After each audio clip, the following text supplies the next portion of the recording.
हरे तो आज हम शुरू करते हैं श्री रामायण से किष्किंधाकांड में से आगे बढ़ते हुए। रामाय रामभद्राय रामचंद्राय वेदसे रघुनाथाय नाथाय सीताय पते नमः। हरे कृष्ण। So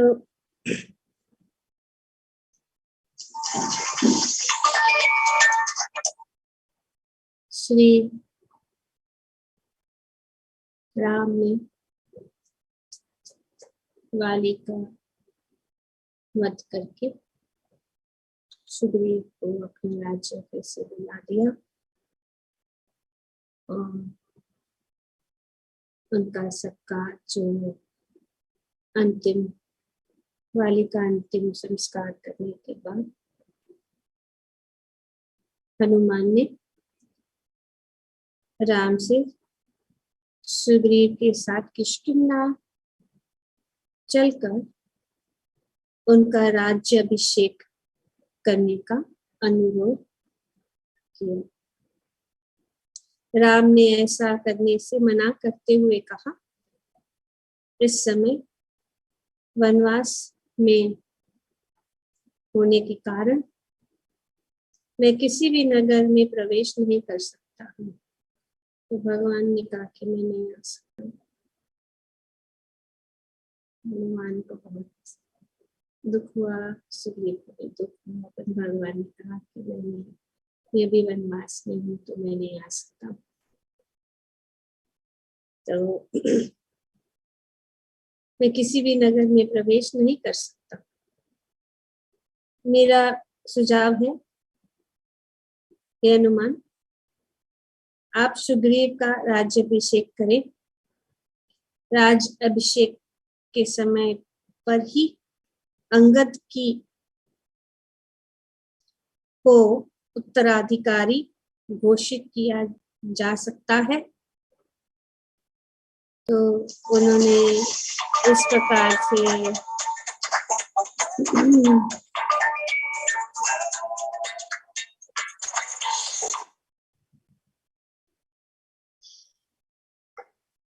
उनसे कहा कि मैं नहीं आ सकता, आप चाहिए। और हनुमान को कहा कि आप सुग्रीव का राज्याभिषेक करें और अभिषेक के समय पर ही अंगद को उत्तराधिकारी घोषित किया जा सकता है। वर्षा ऋतु आरंभ होने वाली है और सीता की खोज के लिए यह उचित समय नहीं होगा। तभी समय हो गया इसके लिए, वर्षा ऋतु के लिए।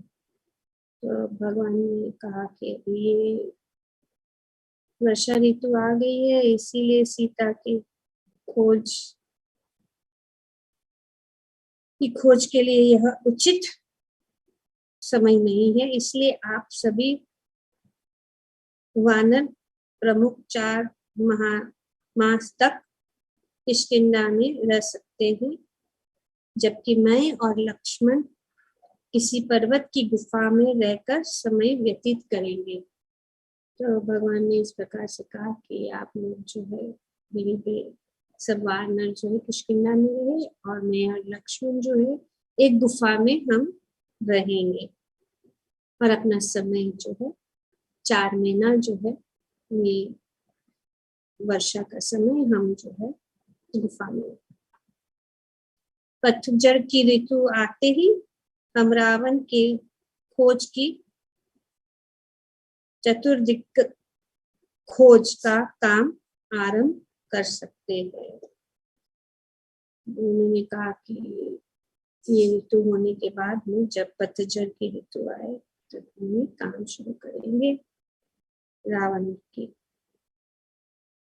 का पता लगाने का जो कार्य है।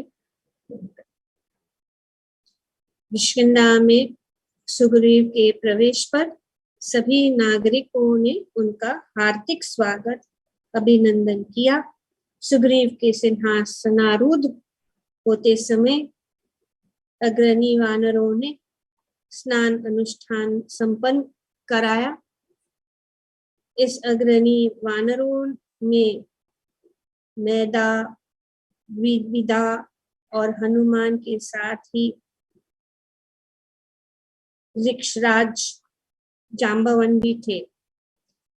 सुग्रीव को अपनी पत्नी रुमा वापस मिल गई और उन्होंने आनंद से अपना उत्तराधिकार भी घोषित कर दिया। और अंगद को रुमा मिल गई और उन्होंने अंगद को अपना उत्तराधिकार घोषित किया। राम व लक्ष्मण ने 4 महीने तक पर्वत की एक गुफा में वास किया। प्रस्थवन पर्वत की एक गुफा में वास किया। सीता के वियोग की गहन पीड़ा से व्याकुल राम को इस पर्वतीय अंचल की रमणीक सुंदरता में कोई आनंद नहीं मिला। निरंतर रोते रहने के कारण रात को उन्हें नींद भी नहीं आती। तो इस प्रकार से भगवान जो है सीता के वियोग में बहुत ही जो है विलाप कर रहे थे और रोते रहते थे। अभी ये 4 महीने कैसे बीतेंगे और ये जो है बहुत ही दुखी। और वे सोचने लगे कि सुग्रीव की इच्छा पूर्ण हो जाने के कारण वह इस वर्षा ऋतु का आनंद ले रहा है। तो ये वर्षा ऋतु जो है बहुत ही सुंदर है। मन में जो है बहुत सारे जो सुंदर सुंदर जो है हरियाली छा जाती है। वो सोचने लगे कि अभी तो बहुत आनंद दे रहा, परंतु सीता के बिना मैं उस नदी तट के समान हूँ जो जल की लवावित वेगवाही नदी के कारण टूट रहा है। तो ये जो है नहीं रह सकता सीता के बिना। ऐसे समय पर लक्ष्मण यह कहकर राम को अत्यंत उत्साहित करने का प्रयास करते कि दुख से विलाप करने वाले व्यक्ति का उद्देश्य कभी भी पूरा नहीं होता, परंतु निरंतर वृष्टि करता हुआ मेघों से ढाका जो आसमान उस उष्णकटिबंधीय वन को हरा भरा बना रही थी, उसके कारण सीता के मिलन को छटपटाते राम का दुख और अधिक गहरा रहा था।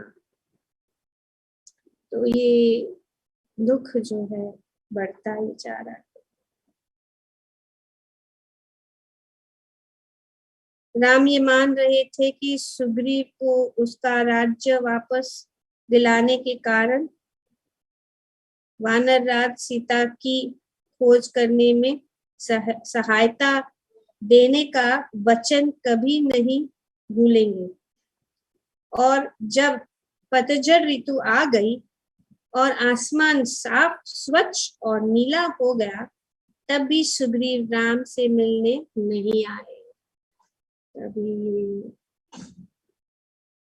श्री राम की पीड़ा और सुग्रीव अपने आनंद में अपने राज्य को मिल जाने के बाद राम राह देख रहे थे। अभी ऋतु बदला है और एक क्षण के लिए भी समय नहीं गंवाना चाहिए और वे राह देख रहे, लेकिन सुग्रीव जो है ये होने के बाद भी वे जो है उनको मिलने नहीं आए। अपने लक्ष्य प्राप्त कर लेने पर और निर्भय हो जाने के कारण सुग्रीव पूरी तरह युवा स्त्रियों के सानिध्य का सुख भोग करने में, विशेषकर अपनी पत्नी रुमा और नई अर्जित रारा के साथ आनंद भोग में डूब गए।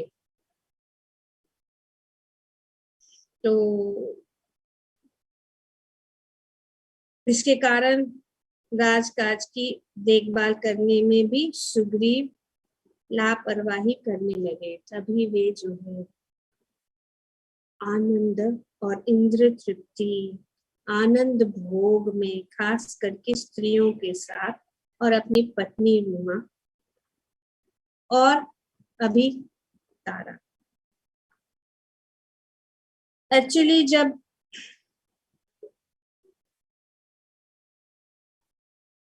वाली का वध हुआ तब तारा जो है वो बहुत ही विलाप करने लगी और भगवान से उन्होंने कहा कि मैं वहां जाना चाहती हूँ जहाँ मेरे पति है, तो आप मेरा वध कर दीजिए। आप जो है अपना बाण मुझ पर चला दीजिए ताकि मैं उनके साथ जो है जा सकूं, वहां जा सकूं जहाँ मेरा पति है।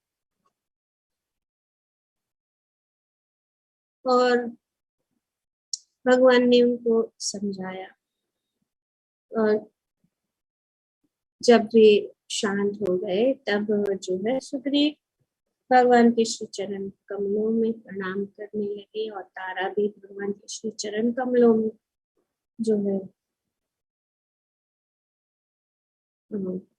प्रणाम करने लगी। तो भगवान ने कहा कि तारा से कि आप विलाप न करें, क्योंकि सुग्रीव को भी बहुत बुरा लग रहा था। वे भी विलाप कर रहे थे कि मैंने भाई, मैं ही कारण हूँ जिसके कारण मेरा भाई मारा गया इस प्रकार से। तो भगवान ने समझाया श्री सुग्रीव से, किष्किंधा को एक राज्य चाहिए, राजा चाहिए, तो आप अपना कर्तव्य को निभाइए। आप जो है अपना जो कर्तव्य है उसका पालन करो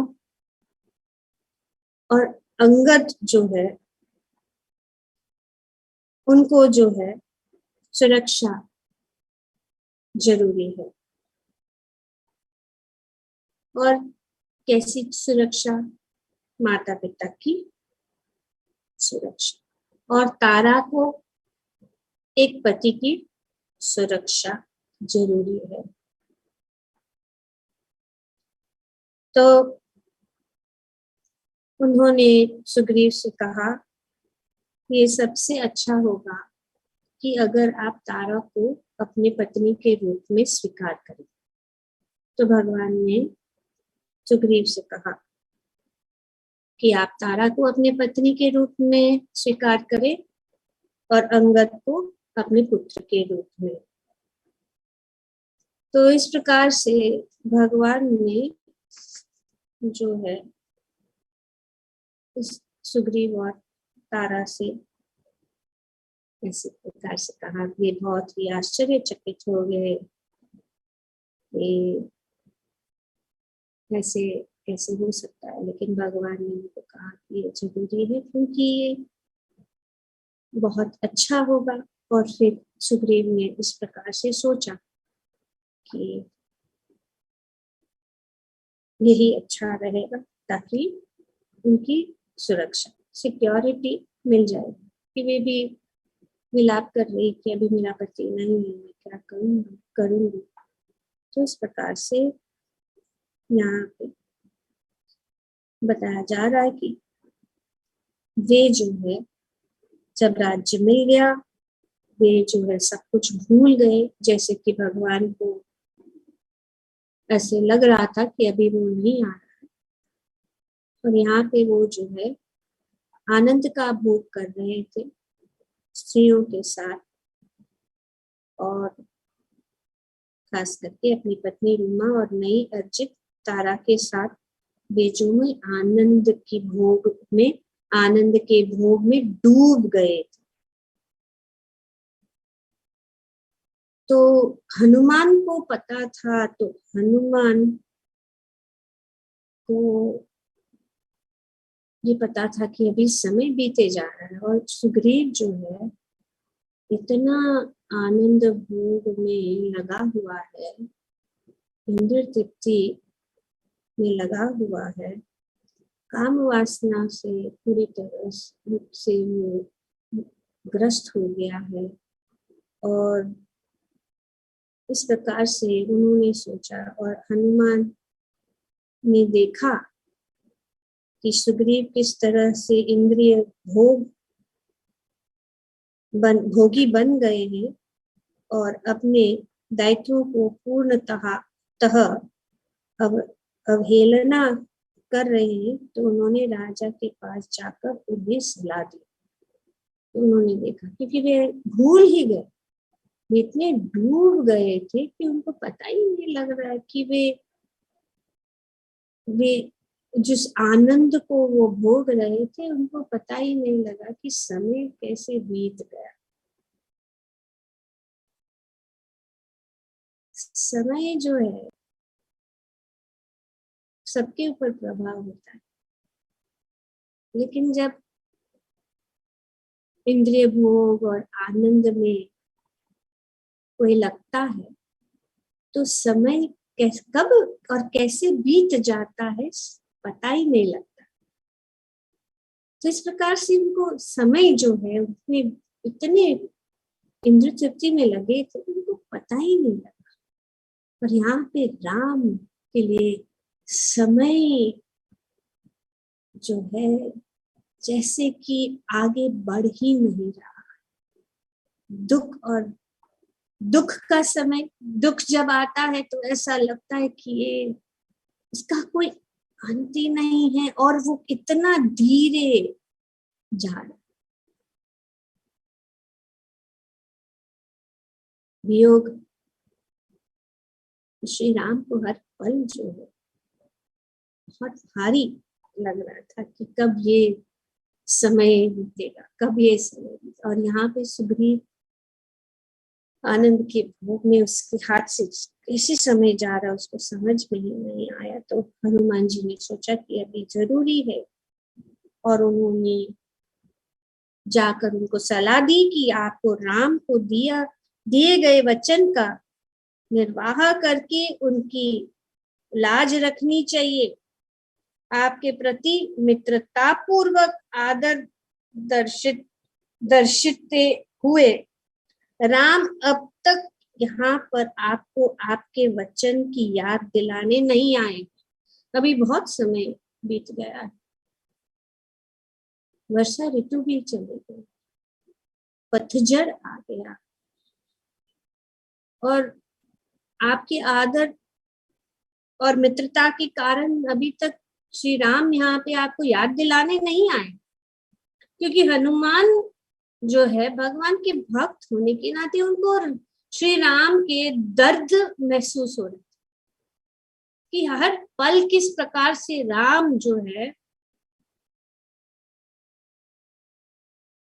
सीता के वियोग में किस प्रकार से जो इतने दुखी है, और इनका दुख हमें जल्दी से जल्दी दूर करना चाहिए, वही उनका विचार। तो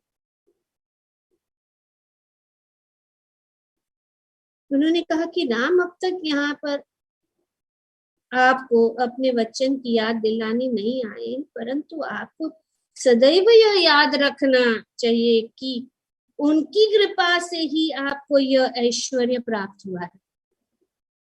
ये जब नहीं है तब हम याद करते हैं भगवान को, और जब सब कुछ मिल जाता है हम भूल जाते हैं। और यही सुग्रीव के साथ, वे इतने आनंद के भोग में लग गए कि उन्होंने भूल गए कि भगवान के कारण उन्होंने ये सब ऐश्वर्य प्राप्त किया है। अब समय आ गया है कि आप अपने अधीन सभी वानरों को बुलवाएं और सीता की खोज का कार्य आरंभ करें। आप जल्दी से ये करिए। हनुमान की बात सुनकर सुग्रीव चेत गए। राजा ने नील को बुलवाकर आदेश दिया, सभी वानर योद्धाओं तक मेरा आदेश पहुंचा दिया जाए कि उन्होंने 15 दिन के अंदर यहाँ पहुंच जाना चाहिए, अथवा आज्ञा का उल्लंघन करने वाले की को मृत्यु दंड मिलेगा। तो फिर सुग्रीव ने कहा कि अभी उन्होंने नील को बुलाकर यह आदेश देकर सुग्रीव अंतपुर को लौट गए। इस बीच सीता से वियोग के कारण पतझड़ ऋतु की सुंदरता ने राम के वियोग की पीड़ा को और अधिक बढ़ा दिया। ये वातावरण उनकी पीड़ा तो थी, और भी बढ़ा दिया, क्योंकि राम यह समझ रहे थे कि सुग्रीव इंद्रिय तृप्ति के जीवन का उपभोग कर रहे हैं, इसलिए उनकी हताश और अधिक बढ़ गई। अभी ये और भी बढ़ गई, उनकी हताश और भी बढ़ गई। राम का दुख देखकर लक्ष्मण भी निराश हो गए और उन्होंने राम को प्रसन्न करने का बहुत अधिक प्रयास किया। तो बहुत वहां पे यहाँ पे श्री राम और लक्ष्मण रुके हैं कि कब सुग्रीव आएगा और कब ये हमारा कार्य जो है सीता की खोज का कार्य हम शुरू करें। तो एक दिन राम बोले, अब पतझड़ ऋतु भी आ गई है, जमीन सूख कर सख्त हो गई है और हवा ताजगी से भर गई है। सैन्य अभियान आरंभ करने के लिए यह सर्वथा उचित समय है, परंतु सुग्रीव अब भी नहीं आए। भगवान राह देख रहे हैं, अभी नहीं आए। ऐसा प्रतीत होता है कि अगणित स्त्रियों के साथ इंद्रिय भोग में डूबे होने के कारण वह दायित्व निभाने की अपनी चेतना गवा चुके। यहाँ पे भगवान कहते इतने डूब गए थे इंद्रिय भोग में और मदिरा आदि पान करने में, तो ये नशे में हमेशा पड़े रहते और स्त्रियों के साथ संभोग करते। तो भगवान ने कहा कि अभी नहीं रुका जाए। तो उन्होंने कहा, मेरे प्रिय लक्ष्मण, मैं चाहता हूं कि तुम किष्किंधा जाकर सुग्रीव को मेरी ओर से धिक्कारते हुए कहना। अभी भगवान सोच रहे, अभी समझ नहीं रहे, अभी उसको थोड़ा बताना पड़े, हिलाना पड़े।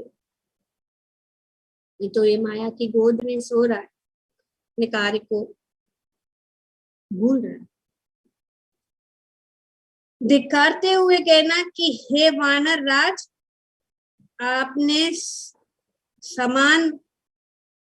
आपके समान वचन न निभाने वाले व्यक्ति सभी जीवों में निकृष्ट होते हैं। भगवान अभी कुछ बोल रहे हैं कि आपके समान वचन न निभाने वाले व्यक्ति सभी जीवों में निकृष्ट होते हैं।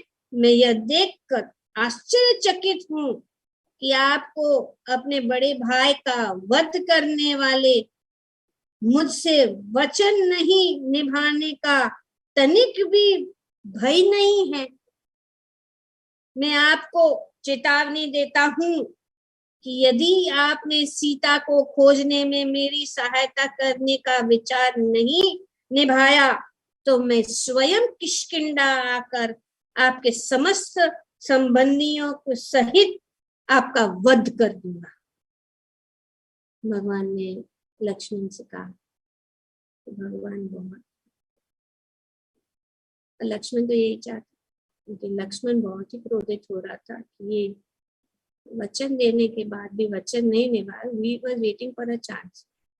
भगवान ने बोल दिया लक्ष्मण तुम जाओ और ऐसे करो, तो राम के इस प्रकार अत्यधिक क्रोध में देखकर लक्ष्मण भी क्रोध से भर उठे। अपना धनुष उठाकर वहां से जाने की तैयारी करते हुए लक्ष्मण ने कहा यदि वह दुष्ट सुग्रीव अपना आदेश सुनकर तत्काल नहीं चेत जाता तो मैं आज ही उसका वध कर दूंगा। लक्ष्मण ने यह कहकर लक्ष्मण शीघ्रता से प्रस्थान करने लगे। जब राम ने लक्ष्मण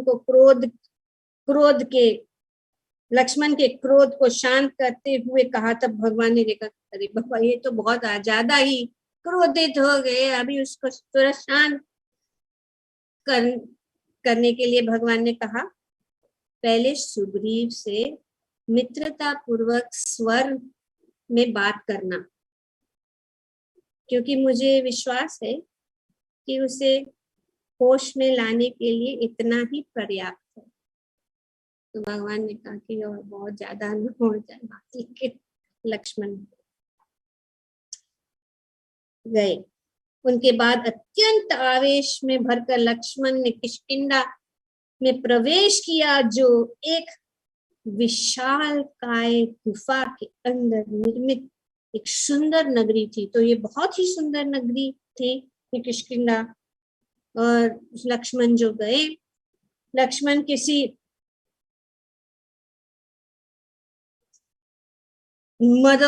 मदोन्मत्त हाथी की भांति सुग्रीव के राजमहल की ओर बढ़ चले और अपने रास्ते में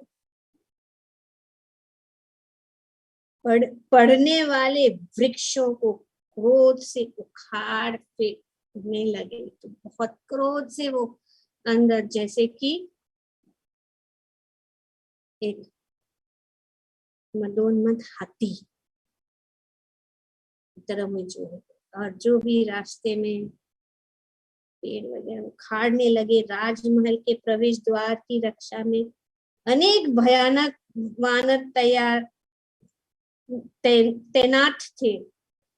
पहरा देने वाले इन वानरों को देखा कि लक्ष्मण क्रोध से कांपते और होठों को विंचर कर विशाल वृक्ष को जड़ समेत उखाड़ फेंकते हुए और विशाल चट्टानों को उलट कर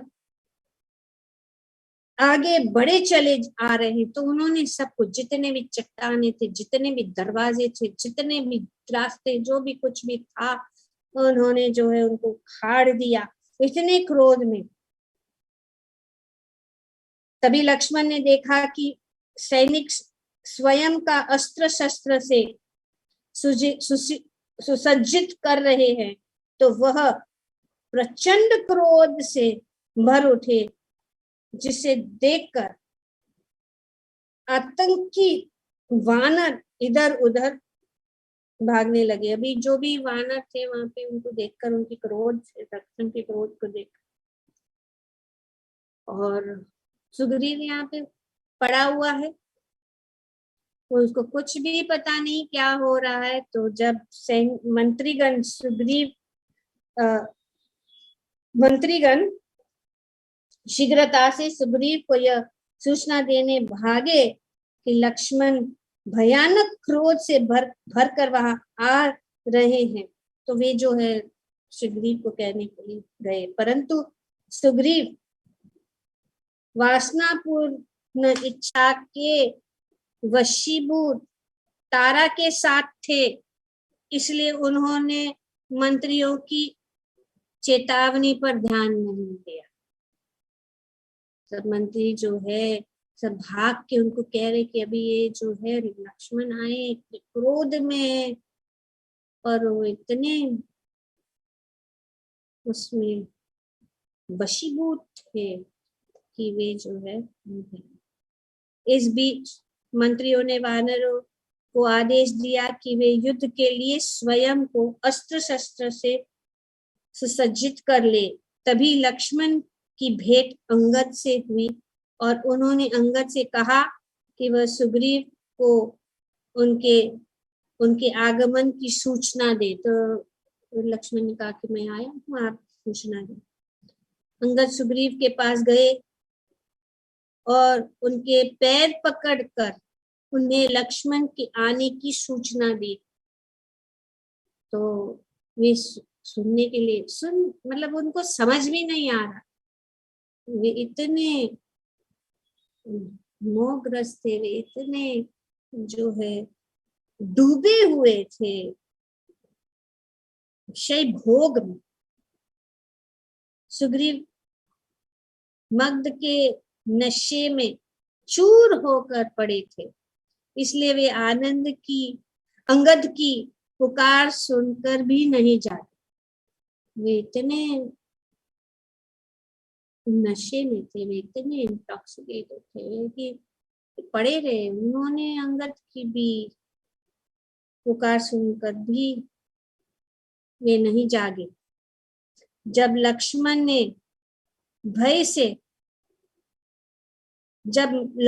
के भय से थर थर कांपते अनेक वानर वहां पहुंचे, तब कहीं जाकर उनके शोर से सुग्रीव की आंखें खुली। अभी वो नशे में पड़ा हुआ है और सब स्त्रियां उनके आजू बाजू में, वो आनंद ले रहा है और इतने मग्न थे अपने आनंद में के। और जब बहुत सारा शोर हुआ तब उनकी आंखें खुली। सुग्रीव ने जब अपनी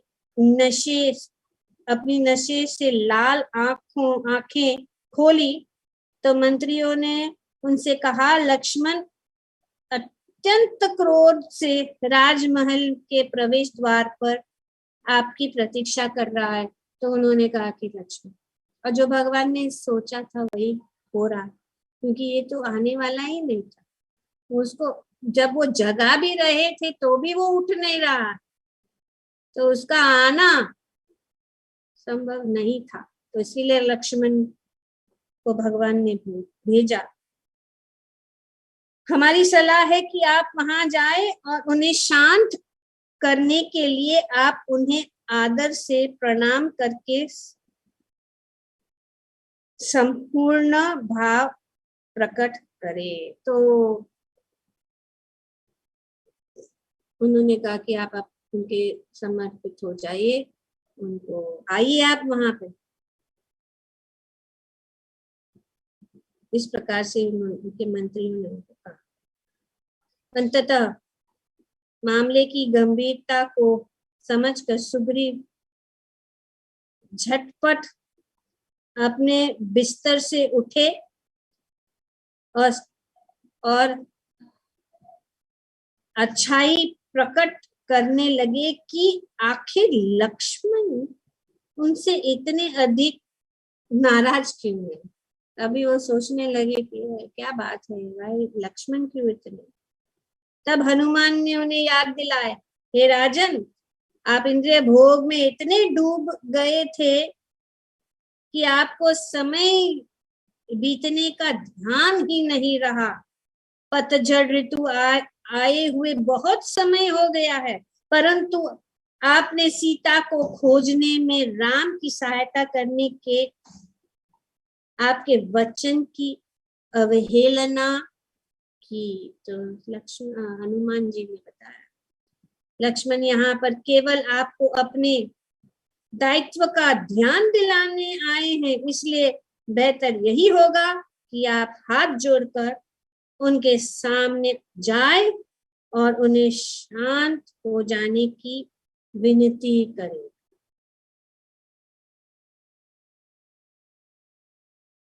सुग्रीव ने अंगद से लक्ष्मण को राजमहल में लाने को कहा। तो अभी सुग्रीव ने कहा अंगद को उनको ले आ। जिन वानरों ने पहले युद्ध के लिए अस्त्र शस्त्र उठा लिए थे, वे अब दोनों हाथ जोड़कर उनका अभिवादन कर रहे थे। लक्ष्मण अंतःपुर में पहुंचे तो उन्होंने वाद्य यंत्रों की धुन पर स्त्रियों के गाने की ध्वनि और पायलों की झनकार सुनाई दी। अभी जब वे गए तो उन्होंने क्या देखा, अंदर गए कक्ष।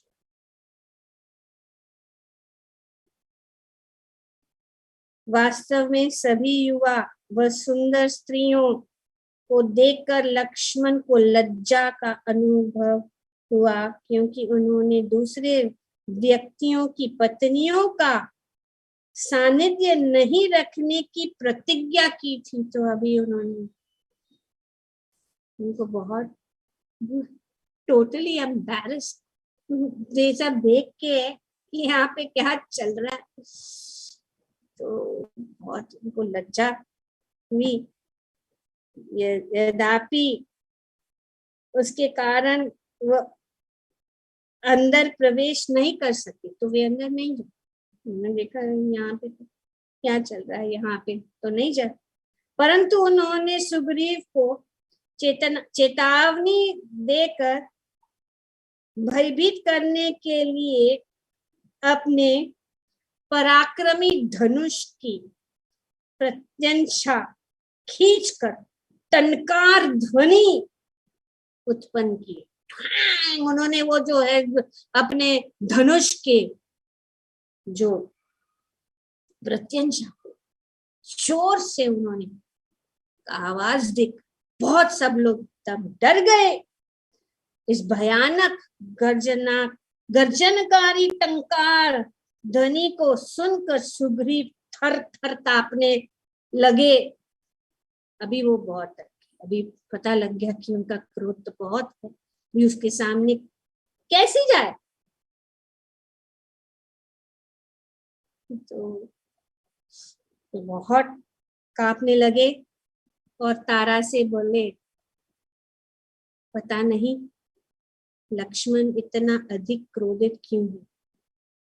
मेरे विचार से पहले आप जाएं और उन्हें शांत करने का प्रयास करें। अभी वो शील्ड बना, तारा को बोले आप जाओ के सामने। वो इतने डरे हुए थे कि उन्होंने कहा नहीं आप जाओ।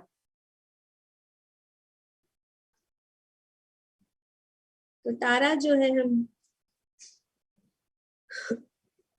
जानते हैं कि वे वाली की पत्नी, और एक्चुअली तारा कौन थी? तारा जो है वे सुषेण की पुत्री थी। और तारा कब उत्पन्न हुई थी? वे जो है जब समुद्र मंथन हो रहा था, तब जो है तारा जो है उसमें से प्रकट। तो जब वो प्रकट हुई तो जो है सुषेण और वाली, उनको उन्होंने देखा और उन्होंने देखा कि वे जो है बृहस्पति की बेटी है। तो उन्होंने, वाली ने क्या किया, वाली ने जाके उनके राइट हैंड को क्या बोलते हैं, दाहिने हाथ, राइट हैंड को पकड़ा और सुषेण जो है उनको देखकर उन्होंने उनका दाहिना हाथ पकड़ा। तो अभी दोनों ने पकड़ लिया उनको, एक ने एक हाथ से, दूसरे ने एक हाथ से। तो वहां पे फिर वो ये समस्या हो गई कि किसने उनको पहले पकड़ा वो किसने उनको पहले पकड़ा। तब फिर वो जो है सब ऋषि मुनि थे, उन्होंने इस बीच समझौता करने के लिए उन्होंने कहा कि जिसने उनका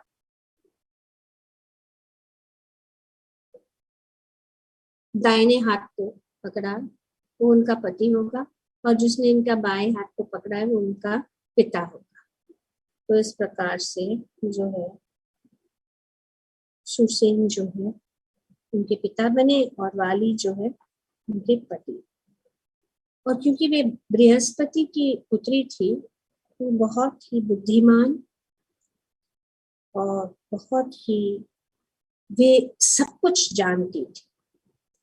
और जैसे कि हम जानते हैं कि जब वाली जा रहा था तब तारा ने उनको रोका और उनको कहा कि ये देखो, ये जो तुम कर रहे हो। और वे हमेशा जो है वाली को एडवाइस देती थी, उनको जो है इस प्रकार से जो है एडवाइस देकर उनको बहुत, क्योंकि वे बहुत ही ज्ञान उनका बहुत ऊंचा था और वे सब कुछ जानती थी, और वो बहुत ही प्रेम और शांति से जो है बातें बताती थी।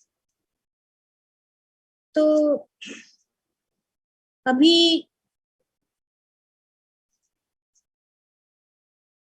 वाली जब अपने देह को त्याग रहा था तब उन्होंने जो कहा कि तारा बहुत ही बुद्धिमान है और उनके पास बहुत ज्ञान भी है और बहुत उनका स्वभाव अच्छा है, तो कभी भी वो जो है आपकी सहायता कर सकती है, तो इसीलिए उनकी सहायता आप लो। तो इस प्रकार से अभी ये बहुत डर गए। तो उन्होंने कहा कि मैं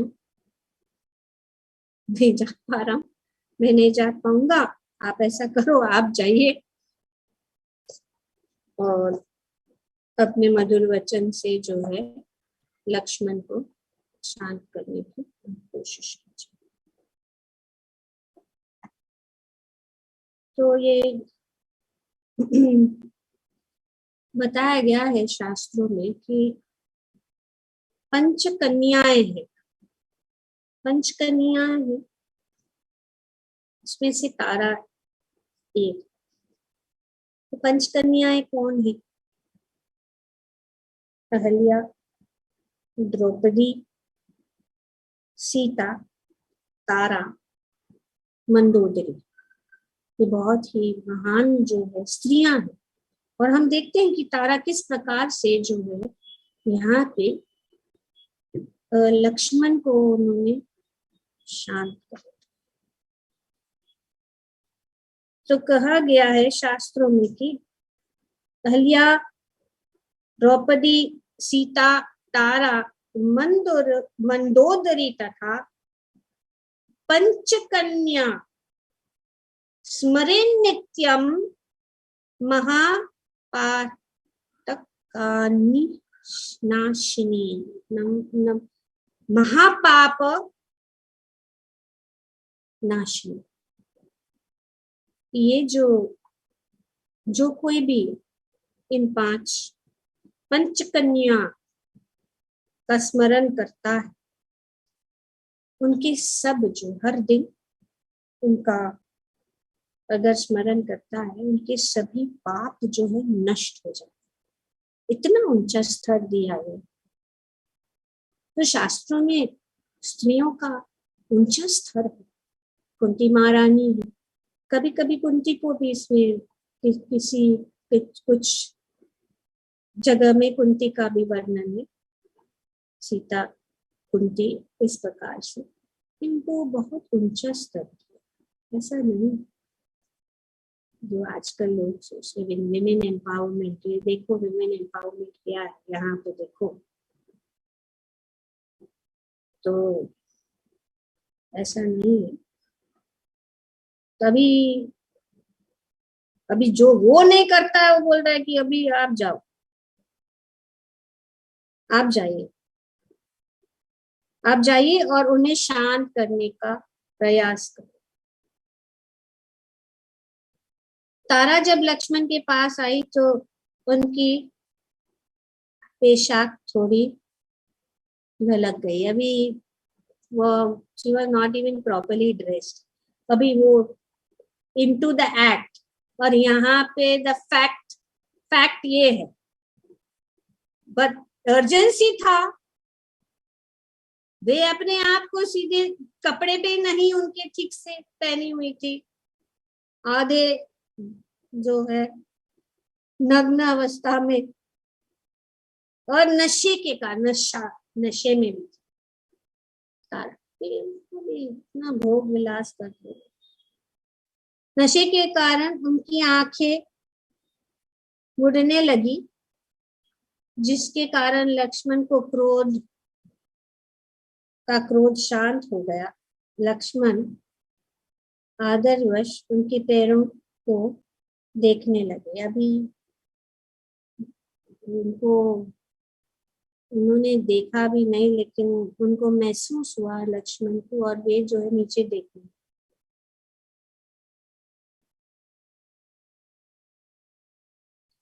और उन्होंने पूछा कि मेरे प्रिय राजकुमार, आप सुग्रीव से इतना नाराज क्यों हैं? एक्चुअली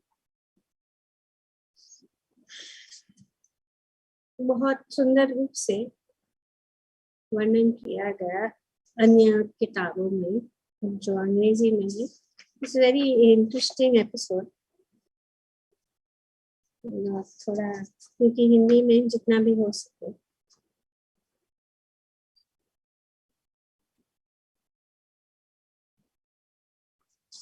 हम पढ़ेंगे।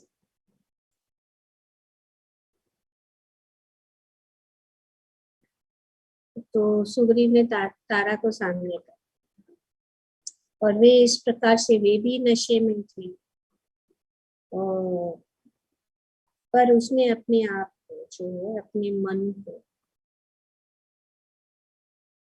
एकाग्र किया। उन्होंने उसको जगह पे लाया, और उन्होंने जो है लक्ष्मण को सोचा कि उनको किस तरह से बात करें। तो उन्होंने क्या क्या किया, उन्होंने पहले सोचा कि लक्ष्मण को थोड़ा ऐसे बात करे कि उनका क्रोध को डाइवर्ट कर दे। तो उन्होंने पहले इस प्रकार से बोली कि वो Prince, I have heard a secret about you. अभी वो क्या कह रहे हैं कि मैंने आपके बारे में कुछ रहस्य सुना है, पर मुझे अभी ये लगता है कि आपके बारे में जो मैंने रहस्य सुना है वो अफवाह थी। It is a rumour. I have heard this secret about you, but I see that it's a rumor.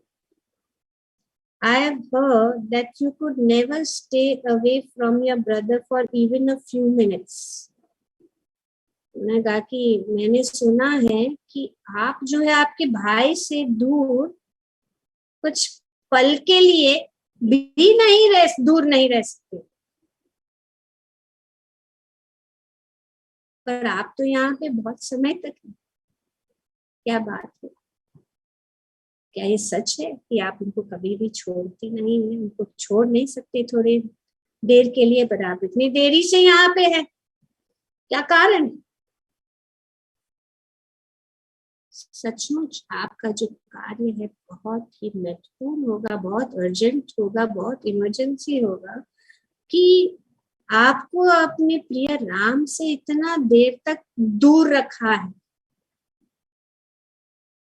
जब लक्ष्मण ने सुना तो वे सोचे कि, और वे मुस्कुराने लगे। तो लक्ष्मण ने सोचा कि बहुत कैसे ऐसी बात कर गई। So Lukman became surprised and flabbergasted. What is she saying?